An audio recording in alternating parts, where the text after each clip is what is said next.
Selon l'équipe, le Français, qui entame seulement sa deuxième saison madrilène, se montre déterminé à rebondir après un exercice collectif en demi-teinte. L'objectif est clair, effacer la frustration de la saison passée et porter Madrid vers de nouveaux sommets. Le quotidien français insiste sur cette volonté de redresser la barre et d'éprouver que son arrivée au Bernabéu n'était que le début de son impact. Toujours d'après l'équipe, le Real Madrid a dévoilé son troisième maillot pour cette saison. Un bleu roi élégant, symbole de puissance et d'élégance. Et pour incarner cette tunique, un visage familier.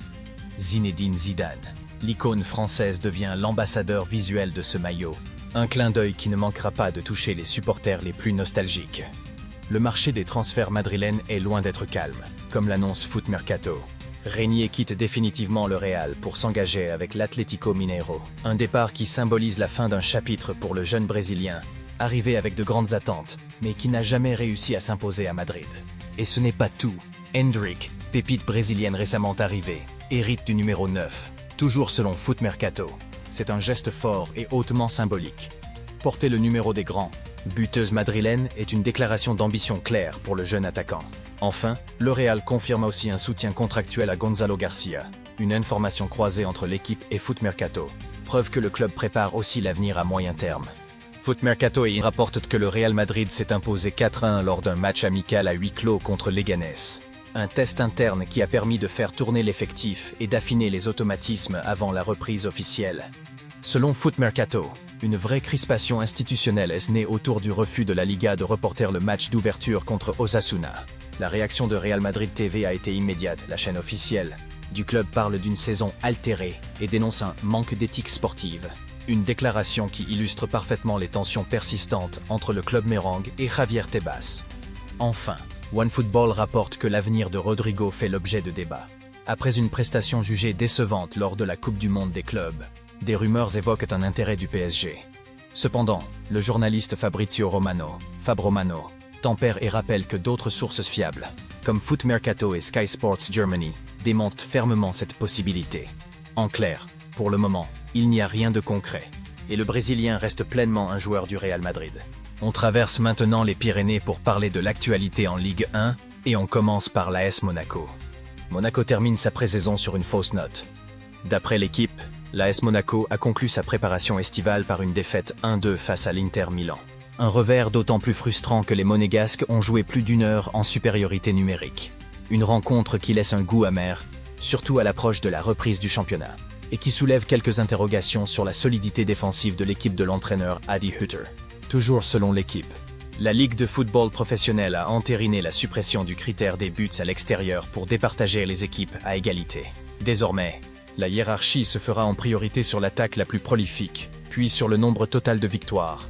Et si tout ça ne suffit pas, ce sera un tirage au sort qui décidera, une mesure rare dans le football de haut niveau, qui pourrait bien créer des situations inattendues en fin de saison. Direction maintenant la Premier League, où la saison s'apprête à démarrer sur les chapeaux de roue. Liverpool prêt pour le Community Shield. Selon Reuters, Liverpool ouvrira officiellement sa saison avec le Community Shield face à Crystal Palace. Un premier test grandeur nature pour Arne Slot, qui s'est dit confiant et satisfait de ses récentes recrues.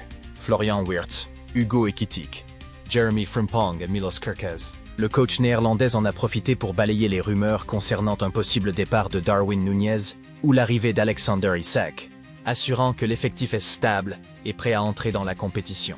Coupe d'or pour Chelsea. Toujours selon Reuters, le club londonien a confirmé une mauvaise nouvelle. Levi Colwill souffre d'une rupture du ligament croisé.